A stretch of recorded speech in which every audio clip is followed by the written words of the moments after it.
Good morning, students, and welcome back to the class of compulsory English. I am your teacher Rajiv Taide, and in the last lecture, we have learned regarding the text of the lesson Go Kiss the World by Subroto Bagchi, and we have seen that how our author has taken some lessons to be learned from the family. So we are continuing with it, and now I will read the text on the page number 19 and I will explain it to you. So after reading her newspaper every day, I would land up near the university water tank which served the community. तर आईला newspaper वाचून दाखवल्यानंतर आपला जो लेखक आहे हा तिथून विद्यापीठाजवळ असलेल्या एका वॉटर टँककडे जायचा, विच सर्व्ड द कम्युनिटी, जो लोकांना पाणी पुरवठा करायचा, तो water tank. I would spend hours under it, मी तासन तास त्या वॉटर टँक खाली बसला राहायचो. इमॅजिनिंग that there could be स्पाईज who would come to poison the water and I had to watch for them. मी त्या ठिकाणी असा इमॅजिन करत राहायचो, अशी कल्पना करत राहायचो की त्या ठिकाणी त्या शत्रू राष्ट्राचे कुठले तरी गुप्तहेर येऊन त्या ठिकाणी त्या वॉटर टँकला पॉयझन करून टाकतील. पॉयझन म्हणजे त्यामध्ये त्या वॉटर टँकमध्ये जर पॉयझन जर टाकलं तर तिथल्या एरियामध्ये पाणी पिणाऱ्या लोकांचा मृत्यू होऊन जाईल. तर असं इमॅजिन आपला लेखक करायचा. And I had to watch for them, आणि मला त्या लोकांवरती लक्ष ठेवावं लागेल ही भावना मनात घेऊन मी त्या ठिकाणी त्या वॉटर टँक खाली तासन तास बसला राहायचो. I would dre dream about catching one and how the next day I would be featured in newspaper. मी त्या ठिकाणी दिवा स्वप्न पाहायचो. डे ड्रीम म्हणजे दिवा स्वप्न, दिवसा पाहिलेलं स्वप्न. अबाउट कॅचिंग वन, त्यापैकी त्या शत्रू राष्ट्राचा एखादा गुप्तहेर मी पकडला असं इमॅजिन करायचो, असं स्वप्न पाहायचो.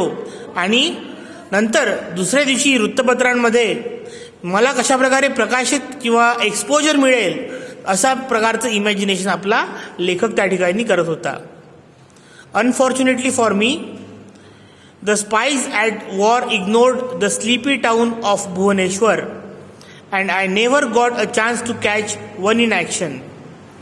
पण माझं दुर्भाग्य असं होतं, अनफॉर्च्युनेटली माझं दुर्भाग्य असं होतं की त्या भुवनेश्वरच्या झोपाडू शहरामध्ये कोणीच त्या कुठलाही एखादा गुप्तहेर शत्रू राष्ट्राचा त्या ठिकाणी आला नाही आणि मला त्या शत्रू राष्ट्राच्या गुप्तहेराला पकडण्याची संधी सुद्धा मिळाली नाही. Eight that act unlocked my imagination. परंतु त्या गोष्टीने एक गोष्ट झाली माझ्या आयुष्यामध्ये की माझी इमॅजिनेशनची जी पॉवर होती त्याला थोडी चालना मिळाली. Imagination is everything.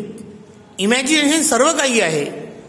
If we can imagine a future we can create it. जर आपण भविष्याची कल्पना करू शकतो तर ते निर्माण सुद्धा त्या भविष्याला आपण करू शकतो. If we can create that future others will live in it. आपण जर ते फ्युचर भविष्य आपण जर बनवलं, निर्माण केलं तर इतर लोक त्यामध्ये राहतील. That is the essence of success. तो आपल्या सक्सेसचा काय आहे, इसेन्स. त्याला आपण इसेन्सला काय म्हणू, अर्क म्हणू. तर तो त्या सक्सेसचा काय आहे, अर्क आहे. Over the next few years, my mother's eyesight dimmed, but in me she created a larger vision. काही वर्षानंतर माझ्या आईचा जो दृष्टी आहे ती कमजोर झाली, परंतु तिने माझ्यामध्ये एक मोठा भविष्य पाहण्यासारखा विजन त्या ठिकाणी निर्माण केला. A vision which I continue to see the world I sense through my eyes she was seeing too. असं एक विजन तिने मला दिलं ज्यामधून मी हे जग बघायचो आणि मला त्यामध्ये एक चेतना मिळायची की माझ्या डोळ्यांनी मी हे जग बघतोय आणि ती सुद्धा तेच जग बघते. आता त्याच्या आईची दृष्टी कमजोर जरी झाली असेल तरी लेखक वर्तमानपत्राच्या माध्यमातून किंवा इतर कुठल्या माध्यमातून आपल्या आईवडिलांना आईला ती गोष्ट वाचून दाखवून तिला तो एक्सप्लेन करत होता. म्हणजे जो लेखक बघायचा त्याची आई दृष्टी कमजोर झाल्यानंतर सुद्धा बघायची. As the next few years unfolded her vision deteriorated and she was operated for cataract. आणखी काही वर्षानंतर तिची जी दृष्टी आहे ती आणखी खराब होत गेली आणि तिच्या त्या कॅटरॅक्टचं त्या पडद्याचं ऑपरेशन करण्यात आलं. I remember when she return after her operation and she saw my face clearly for the first time she was astonished. ती जेव्हा ऑपरेशन करून घरी परत आली आणि पहिल्यांदा तिने माझा चेहरा बघितला तिला फार आश्चर्य झालं. She said, oh my God, I did not know you are so fair. तिने बघितलं आणि म्हटलं, अरे बापरे, अरे देवा, मला कधीच कळलं नाही की तू एवढा गोरा आहेस, गोरा पान दिसतोस. I remain mighty pleased with that adulation even till date. आणि मला त्या गोष्टींनी परमोच्च असा आनंद झाला. मायटी प्लीज म्हणजे परमोच्च, सगळ्यात मोठा आनंद झाला त्या आईच्या वाक्यांनी. आणि आजही ते वाक्य मला काय करते, आनंद देऊन जाते आजच्या तारखेत सुद्धा. Within weeks getting her side back she developed a corneal unclear and overnight became blind in both eyes. Operation झाल्यानंतर काही दिवसातच दृष्टी मिळाल्यानंतर तिच्या डोळ्यामध्ये कॉर्नियल अनक्लिअर नावाचा एक डिसीज झाला आणि एका रात्रीतच ती दोन्ही डोळ्यांनी आंधळी झाली. That was 1969. तर 1969 सालची ती गोष्ट. शी डाईड इन 2002. 2002 साली तिचा मृत्यू झाला.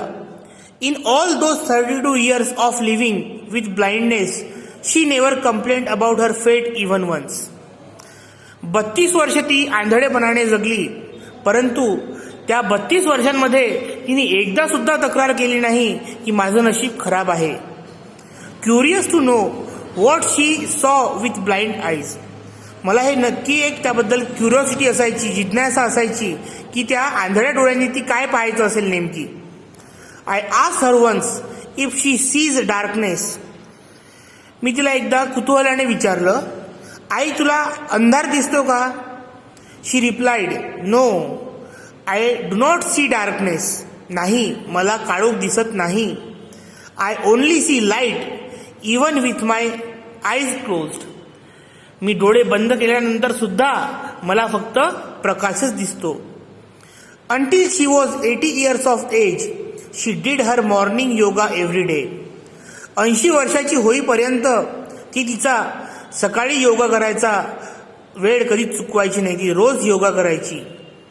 Swept her own room and washed her own clothes. तिची रूम स्वतः झाडायची आणि स्वतःचे कपडे सुद्धा स्वतःच धुवायची. To me success is about sense of independence. माझ्यासाठी सक्सेस म्हणजे काय आहे, तर तो आहे आपण स्वतंत्र असल्याची भावना, आपण स्वतंत्र असल्याची चेतना आपल्याला मिळणे. It is not seeing the world but seeing the light.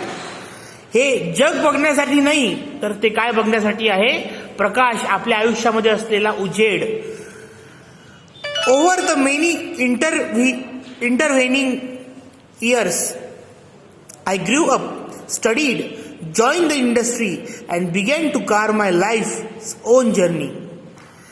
मध्यंतरी या सर्व वर्षांमध्ये मी मोठा झालो, अभ्यास केला, इंडस्ट्रीज जॉईन केल्या आणि माझ्या आयुष्याची जी जडणघडण आहे किंवा जी कोरीव काम आहे ती मी तेव्हा केलं. I began my life as a clerk in government office. माझ्या आयुष्याची सुरुवात एका गव्हर्नमेंट ऑफिसमध्ये क्लर्क म्हणून झाली. Went on to became management trainee, आणि मी पुढे मॅनेजमेंट ट्रेनी झालो. With DCM group of eventually found my life calling with the IT industry, आणि मला त्यानंतर IT इंडस्ट्रीकडे माझा कल वळला. When 4th generation computer to India in 1981, जेव्हा 4थ्या जनरेशनचं कम्प्युटर भारतामध्ये 1981 साली बनायला लागलं. Life took me places, I work with outstanding people, challenging assignments and travelled all over the world. जीवनाने मला भरपूर ठिकाणी नेलं. I work with outstanding people, खूप अशा उत्कृष्ट लोकांसोबत मला काम करण्याची संधी मिळाली. चॅलेंजिंग असाइनमेंट, अशी जे गोष्टी होत्या ज्या अशक्य वाटत होत्या किंवा आपल्याला आव्हान देणारे असाइनमेंट्स मी त्या ठिकाणी कंप्लीट केले. And travelled all over the world, संपूर्ण जगभर मी फिरलो. In 1992, while I was posted in US, I learned that my father, living a retired life with my eldest brother, had suffered 3rd-degree burn injury and was admitted in Safdarjung hospital in Delhi. जेव्हा मी 1992 साली अमेरिकेमध्ये काम करत होतो, मला असं कळलं की माझे जे वडील होते, जे रिटायरमेंटचं लाईफ जगत होते, माझ्या मोठ्या भावासोबत भारतामध्ये राहत होते, त्यांना एक 3ऱ्या डिग्रीची म्हणजे मोठ्या प्रमाणात असलेली बर्न इंजुरी, जळल्यासारखा चटका त्यांना कुठेतरी त्यांच्या हातपाय जळलेले असतील आणि त्यांना सफदरगंज हॉस्पिटलमध्ये दिल्ली येथे ॲडमिट करण्यात आलं होतं. I flew back to attend him, त्यांची काळजी घेण्याकरिता मी परत वापस आलो भारतामध्ये. He remained for few days in critical stage, काही दिवसापर्यंत ते फार गंभीर अवस्थेत होते. Bandage from neck to toe, गड्यापासून तर नखाच्या पायाच्या टाचेपर्यंत त्यांना गुंडाळलेलं होतं. The Safdarjung hospital in cockroach infested dirty inhuman place, ते हॉस्पिटल असं होतं की कॉक्रोचचा खूप त्या ठिकाणी संसर्ग होता, खूप घाण होती आणि मानवांना राहण्यासाठी ते बिलकुल योग्य ठिकाण नव्हतं. The overworked, under resourced sister in the burn ward are both victims and perpetrators of dehumanized life at its worst. त्या ठिकाणी भरपूर कामाचं ताण असलेले आणि फार कमी सुविधा असलेले त्या जळलेल्या वॉर्डमध्ये, जिथे जळलेल्या केसेस येतात, अशा ठिकाणी तो तिथे राहणारा आणि त्या ठिकाणी काम करणाऱ्या नर्सेस सुद्धा हे काय होत्या, त्या ठिकाणी सफर करत होत्या, त्यांना त्रास होत होता आणि अतिशय अमानवीय परिस्थितीत त्या ठिकाणी, अतिशय प्रतिकूल परिस्थितीत त्या ठिकाणी त्या काम करत होत्या. One morning while attending to my father, I realized that the blood bottle was empty and fearing that air would go into his vein.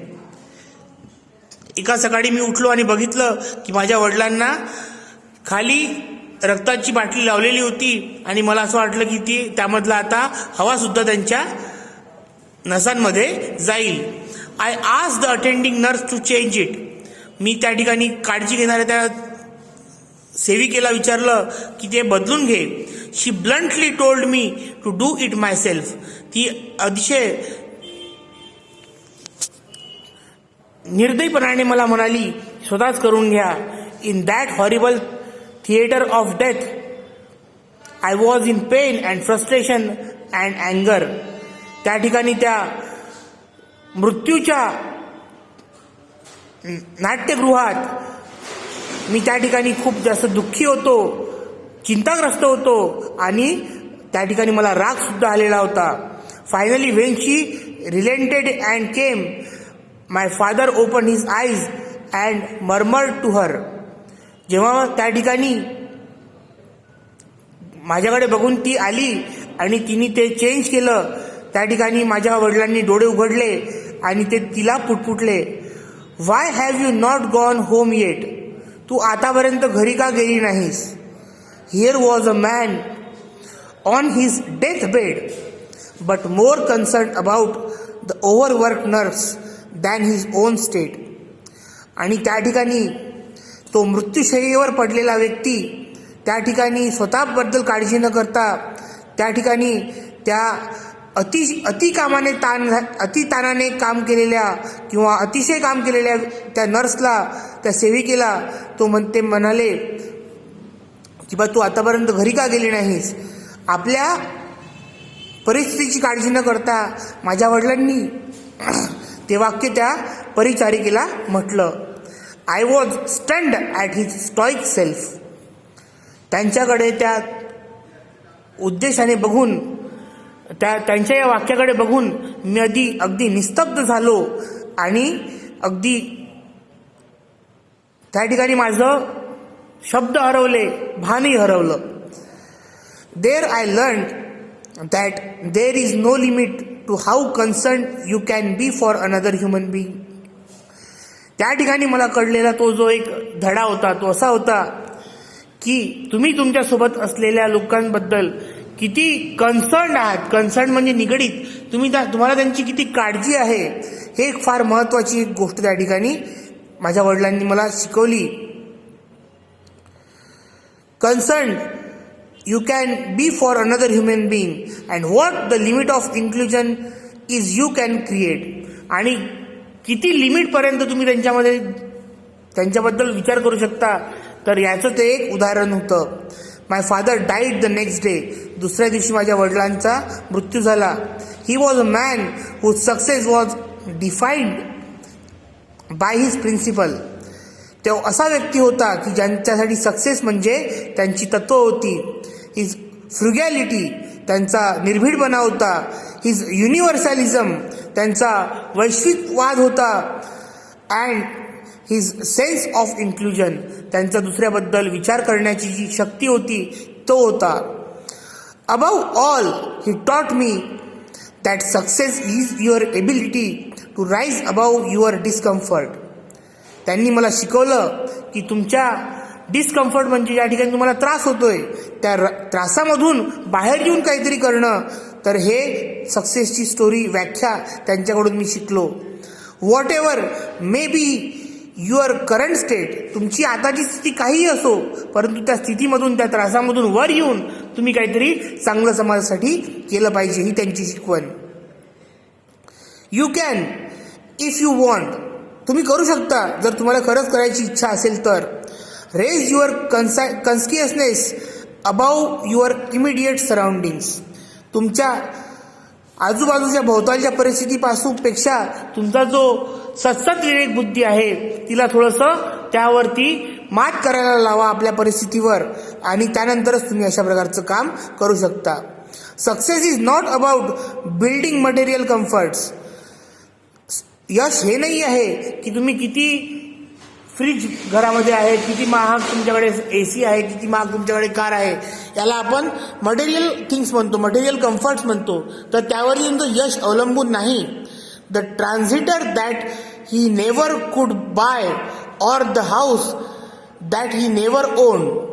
माझे वडील असे एक ट्रान्झिटर होते, असे व्यक्ती होते की जे कधीच स्वतःचं घर बनवू शकले नाही किंवा त्याला विकत घेऊ शकले नाही किंवा मालक होऊ शकले नाही. His success was about the legacy he left. त्यांचं यश तेच होतं की त्यांनी जो आमच्यावरती संस्कार केला होता किंवा जो त्यांनी आम्हाला वारसा दिला होता, तेच त्यांचं यश होतं. The memetic continuity of his ideals that grew beyond the smallness of ill paid unrecognised government servants world. त्यांची जी एक कंटिन्युटी होती, कशाबद्दल? त्यांच्या आयडियल्सबद्दल, उद्दिष्टांबद्दल. Grieve beyond smallness of ill paid. त्यांना कमी पगार मिळायचा, त्यांना कमी ओळख मिळायची त्या गव्हर्नमेंट सर्वंटच्या वर्ल्डमध्ये, जगामध्ये, परंतु त्यांची जे उद्दिष्ट होते त्यावरही जाऊन त्यांनी ते काम फार चांगल्या पद्धतीनं केलं. So in this way we have completed page number 19 and 20. We will complete the lesson in the very next period. So till then, take care, goodbye.